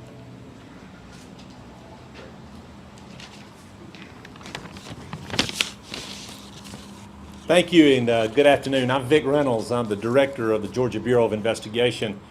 I want to just take a moment on behalf of the Bureau and thank you for coming out today. As most of you will recall, back on May the 13th of 2020, the bodies of Trevina Campbell and Vanita Richardson were located under the Etowah River Bridge over on Loop 1 here in Rome, Georgia. Anytime there's a case of this nature, it certainly affects a number of people, me included as the director of the Bureau. This one had even more of an effect on me because Rome is my hometown. I'm from here. I was born and raised here, and my father still lives here. My in-laws live here. My sister lives here. So I have a great connection to this town, and this certainly was troublesome when I heard of this circumstance. Our partners here at the Rome PD immediately asked the Georgia Bureau of Investigation to become involved, to partner with them in this death investigation, and we're so pleased and proud to announce today, after over a 2-month investigation, the arrest of 3 individuals: Desmond LaVonta Brown, age 28, Devin LaShawn Watts, age 36, and Christopher Ladarius Pullen, age 23, all of whom are charged with the murders of these 2 young ladies, along with a number of other charges. Certainly believe you can get access to the warrants and see all of the charges, but most importantly, they've been charged with the killing and murder of these 2 ladies here in Floyd County. I want to take a moment to tell you that cases of this nature are built on partnerships. Certainly on behalf of the Bureau, we form strong partnerships with the local individuals, the local agencies. It's no different in this case. If you will indulge me for just a moment, I want to thank the Rome Police Department, the Floyd County Police Department, the Floyd County Sheriff's Department, the Rome Floyd Metro Task Force. Okay, so I figured something out. Because maps. So I think this is Cherokee County, Alabama, and it is right next to Rome, Georgia. Cherokee County, Georgia is not here. This is Floyd County. So I think that's where the misunderstanding was. I think they crossed state lines with these girls before they killed them under the bridge by the Etowah River. I think that's where we're at. Anyway. And this case extended beyond Rome and Floyd County for our partners in other locations as well. We partnered with Cartersville County, Bartow County Drug Task Force, the FBI, the United States Marshal Service, the Georgia State Patrol, the Union City PD down in Fulton County, Atlanta PD, Pickens County SO, Rockmart PD, Polk County PD, and several GBI regions, not only the region here, Region 1, which covers Rome, that Special Agent in charge Montgomery, who started the conversation, or the press conference office in charge of, but also our regional offices in Region 8, which is up in Northeast Georgia, and Region 10, which is in the metropolitan Atlanta area. I also want to take a moment to thank our agents at GSAC, which is our intelligence sharing network, for working with us in the case, along with the scientists at the crime lab. and certainly our friends across the street at the District Attorney's Office in Rome. We thank them for their partnership, and together we were able to put this case to the conclusion that you hear about today. I want you to know this took a great deal of man hours and work to get to this point. These investigations are very labor intensive. We've executed over 130 search warrants and court orders in this case in the 2 months of the investigation. The GBI alone has labored 2,993 man hours just by our agents since the case broke in May. That's not counting the countless hours by our partners. I also want to take a moment to tell these victims' families how much we appreciate their patience, for allowing us to have the time to work this case the way that it should be worked. For the public's patience as well. As I said a moment ago, I have family here in this area. I know the interest and the concern and the consternation that this case caused those individuals, and I want to thank the public in this area for allowing the GBI to have the time and the patience to work the case the way that it should be. I also want to, in conclusion, tell you that we want to thank the public and the media as well for their assistance in helping us locate the victim's vehicle. We have found that vehicle. We have it, we are processing it, and we appreciate the assistance of the public, all the tips that came in about that vehicle, along with our partners and help through the media as well. We appreciate that effort. We're not going to be able to take any questions about the facts of this case. I'm sorry about that. Just the integrity of the investigation won't allow it at this point. We're still openly investigating, running down some additional leads. That's why I was listening, because I wanted facts about the case. By the way, Ron, thank you very much. I saw that super chat, and I did give Zena a treat and a boop on the nose from you. Doing some additional work to basically conclude the case before we hand it over to the District Attorney's Office. So I apologize that we can't get into the facts of the case or anything of that nature. What we did want to do is make sure that the public realizes through our partners in the media that this was a joint effort with our partners who are standing both behind me and who are out there with us today. Partnerships with our District Attorney's Office friends across the street, and partnerships, most importantly, with the public in this area. Thank you for working with us, again, for giving us the time and patience to do this case, and we're very pleased today to announce these arrests. So again, thank you for your time. It's much appreciated. Thank you. Joe, anything else to have? Chief, anything else?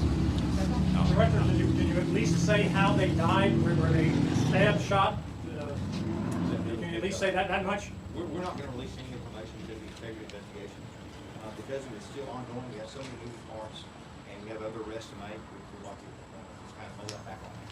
When the time is right, we will release that information right now.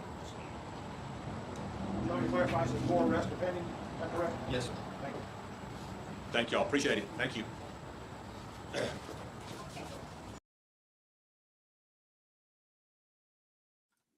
Okay, we're back. Thank you very much, Parson, as well. I did give Zena a treat from you and a boop on the nose and some scritches. She gets all of it. She gets all of it. She gets all of it. Is this? All right. This says cop uses backup gun when his is taken. All right. Recording. Hands in the car for me. I guess they're recording. No, put your hands in the car for me. Man, ain't no gas station, fam. This is, I told you off this probably I also. just got out the gas station, Nope. fam. Put your hands in the car. Put your hands in the car, bro. I'm looking for my bag. You see that, fam? I know. Put your hands in the car. Nope. Fam, I can't be going no jail for not doing nothing. Nope. Ain't no gas station. Fam, come on, my nigga. Come Nope. on, boy. You want to get a resisting charge too? I ain't going no jail for not doing nothing, fam. Yeah, you're on trespassing. Hey, don't tell me ain't no motherfucking gas station. This is so bad.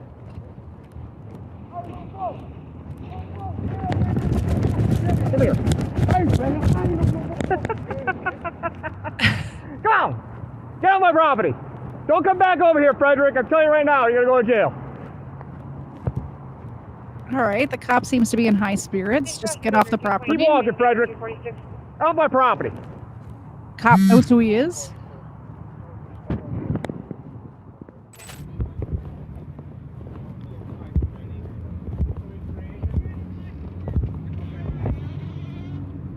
You said they did run in here?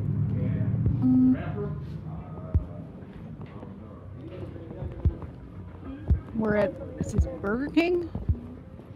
Where are we? Wendy's? Affirmative? Yeah, there he is. What are you doing? Oh, nothing. No, Frederick, you're going to go over. Hey, girl. Hey, y'all got to help me. I swear to God, man. I got it. I got the Oh. You saw him grab it right there. Did you guys see that? Right there. Watch like right here.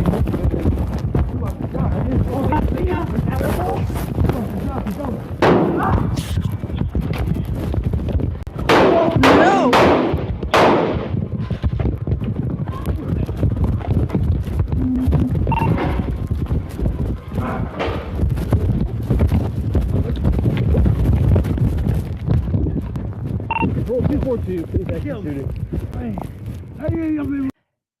What is on him? What is this white stuff on him? Is that like, did this happen at Halloween? Is this like fake spiderweb stuff? Is that what that is? What is that? I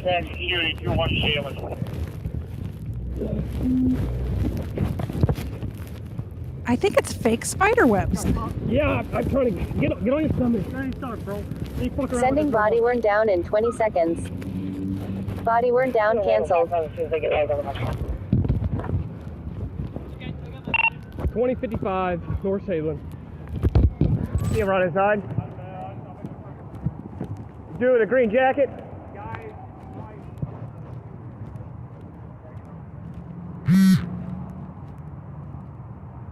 Wow. Somebody just ran in here? Okay. Yeah. You in the bathroom?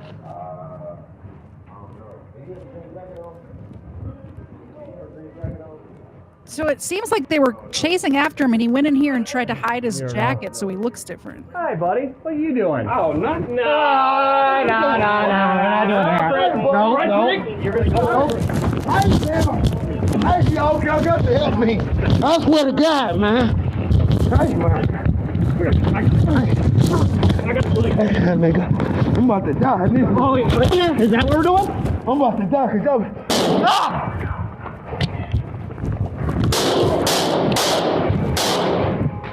Yeah. He was definitely firing. I'm about to die. Is that what we're doing? I'm about to die. Ah!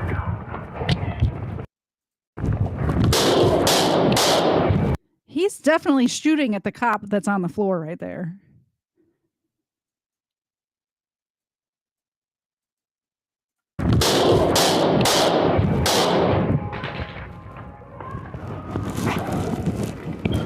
Fake spider webs right there, by the way. I called it.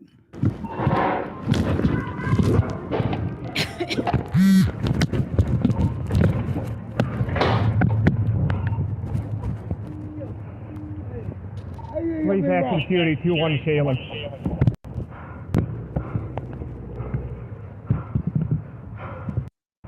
I have a suspect who's shot and my pants.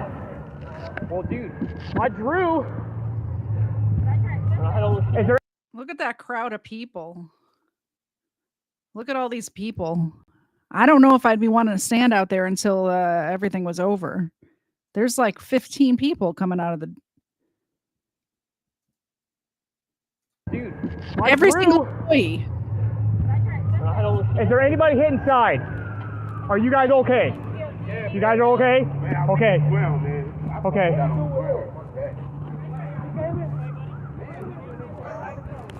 You good? Yeah, I'm good.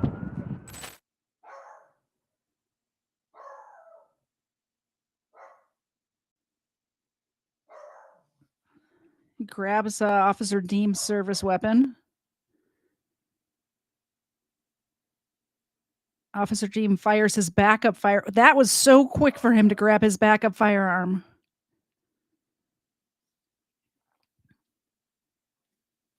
That was really good. That was good.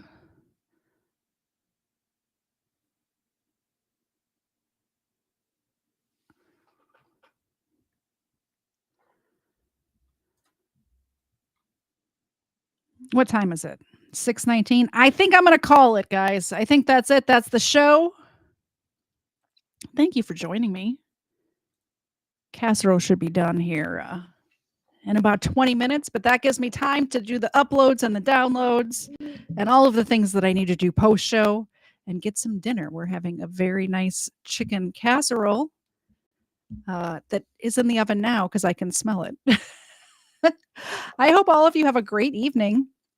And I hope that you decide to join me this time next week, 4:30 on Sundays, 4:30 Sundays. Have a great night, everybody. Don't forget, everybody who donated tonight are going into the drawing for next week. Next week is the first Sunday of the month. So the drawing will happen, and you can pick something from katz.com. And I hope you all have a wonderful night. Happy January. January's almost over. We will see you next time. Bye, guys.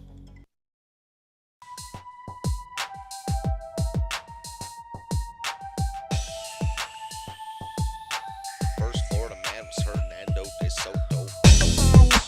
First Florida man, Hernando de Soto. First Florida man was Hernando de Soto. Won't you so loco? Show off your photos, throw out your Twinkies, throw up your ho-hos, tuck in them pinkies. Them shits a no-no. The first Florida man was Hernando de Soto. Brought to my attention by the man with the mojo. My 8th subscriber, I'm a fagoso. Jump in them sinkies and dump them mimosos. The first Florida man was Hernando de Soto. First Florida man was Hernando de Soto. First Florida man was Hernando de Soto. Looking for new thrills, needing a new track of land. I used to dig The Simpsons, man. Bumping Biggie, Pop, Smash Mouth, and Simple Plan. No scrubs for the crease in my pimples, damn. From the south streets of southeast Michigan, hitting shuffle till I settled on a different jam. And when a dime won't do, a better nickel can. And let me tell you, when I used to dig them Simpsons, man. A funny thing about time, you can't get it back. A tight grip, but it rips the jacket. Slight lisp with a mix of traffic. You see about me, like Mr. Glass, always wished I was a whiz at graphics. Take me back to the past where the hits were massive. You could hear Gladys Knight and the Pips on plastic. Misfit molasses. Delete my contacts just so I can stick to glasses. Feel that skipped out, so I miss the classics. Aristotle of the bottle, Seneca of the sinful action, senator of the simple maxim. I swear for a skillful Saxon, I'm still relaxing. Who wanna take a dip in the mind sauce, making up for the time lost, forgetting all my past was when I sign off. Prime bribe, prime rib, Agent Smith, crime boss, popping red pills till my mind's off, mind's off. First Florida man, first Florida man, Hernando de Soto. First Florida man was Hernando de Soto. Won't you so loco? Show off your photos, throw out your Twinkies, throw up your ho-hos, tuck in them pinkies. Them shits a no-no. The first Florida man was Hernando de Soto. Brought to my attention by the man with the mojo. My 8th subscriber, I'm a fagoso. Jump in them sinkies and dump them mimosos. The first Florida man was Hernando de Soto. First Florida man was Hernando de Soto. First Florida man was Hernando de Soto. Threw up that blue pill, moved to a new track. I slew the foothills of that voodoo sap. Microfiche tape decks, I'll sift through that, cause I'll do anything to get the old Simpsons back. Give me the news that make my mood react. I'll swim through the sewer just to make it to the truth intact. And you can shine up that voodoo with new shellac. I'll still do anything to get the old Simpsons back. Imagine thinking Karl Marx is new school Klingon like Huzu. They welcome the ways they can bring on the boots, dude. Declare a major, they get paid to pollute you. Self-ashamed neighbors never gaze when they scoop you. I wonder how we fight it. The 6th step is never enter in my tent uninvited. The 5th step is produce, no skills is no use. 4th step community preference is unity. 3rd step is nation, it's somewhat location, mostly relations, that's the situation. Next step family, patriarchal sanity. Safe under the canopy, ain't a place for anarchy. 1st step I just got to say it, no showboat. Step back and soak up the logos. First Florida man, Hernando de Soto. First Florida man was Hernando de Soto. Won't you so logos? Show off your photos, throw out them Twinkies, throw up your ho-hos, tuck in them pinkies. Them shits a no-no. The first Florida man was Hernando de Soto. Brought to my attention by the man with the mojo. My 8th subscriber, I'm a fagoso. Jump in them sinkies and dump them mimosos. The first Florida man was Hernando de Soto.